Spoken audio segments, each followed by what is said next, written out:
Francis പാപ്പ ഈ വർഷം ജൂലൈയിൽ 2 ആഫ്രിക്കൻ രാജ്യങ്ങൾ സന്ദർശിക്കും. Democratic republic of Congo, south Sudan എന്നീ രാജ്യങ്ങളായിരിക്കും പാപ്പ സന്ദർശിക്കുക.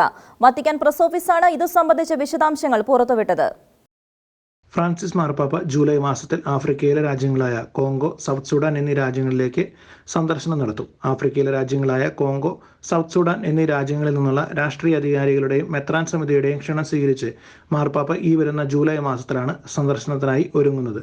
ജൂലൈ 2 മുതൽ 5 തീയതി വരെ കോങ്കോയിലും 5 മുതൽ 7 തീയതി വരെ തെക്കേ സുഡാനിലുമാണ് സന്ദർശനത്തിനായി ക്രമീകരിക്കുന്നത്. കോങ്കോയിലെ കിഷാൻസ, ഗോമോ എന്നീ പട്ടണങ്ങളിലും സുഡാനിൽ ജുബ പട്ടണത്തിലുമാണ് സന്ദർശനത്തിനായി ഒരുങ്ങുന്നത്. വംശീയ രാഷ്ട്രീയ കലാപങ്ങൾ കാരണം ക്ലേശിക്കുന്ന ഈ രാജ്യങ്ങളോടുള്ള മാർപ്പാപ്പയുടെ സ്നേഹവും പരിഗണനയും മാർപ്പാപ്പ പലപ്പോഴും പ്രകടിപ്പിച്ചിട്ടുള്ളതാണ്. 2019 ഏപ്രിൽ മാസത്തിൽ വത്തിക്കാനിലേക്ക് മാർപ്പാപ്പ ക്ഷണിച്ചു വരുത്തിയ തെക്കേ സുഡാൻ നേതാക്കളോട് രാജ്യത്ത് വംശീയ രാഷ്ട്രീയ കലാപങ്ങൾ അവസാനിപ്പിക്കാനായി കാലുപിടിച്ച് അപേക്ഷിച്ചിരുന്നു. അന്ന് മാർപ്പാപ്പയ്ക്ക് അവരുടെ രാജ്യം സന്ദർശിക്കണമെന്ന ആഗ്രഹം പ്രകടിപ്പിച്ചിരുന്നു.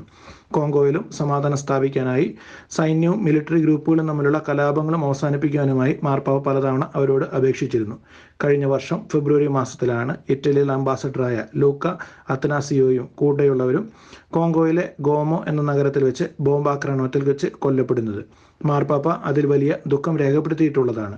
അടുത്ത മാസം 2 മുതൽ 3 തീയതി വരെ മാൾട്ടയിലേക്ക് സന്ദർശനത്തിനായി മാർപ്പാപ്പ പോകാനായി ഒരുങ്ങുന്നുണ്ട്. വത്തിക്കാനിലെ മാധ്യമ പ്രവർത്തകരോട് വത്തിക്കാൻ മാധ്യമവിഭാഗം തലവൻ മത്തയോ ബ്രൂണി അറിയിച്ചതാണ് മാർപ്പാപ്പയുടെ ആഫ്രിക്കൻ സന്ദർശന പരിപാടികൾ. റോമിൽ നിന്ന് ഷെക്കൻ ന്യൂസിനു വേണ്ടി ഫാദർ ജിയോ തരകൻ.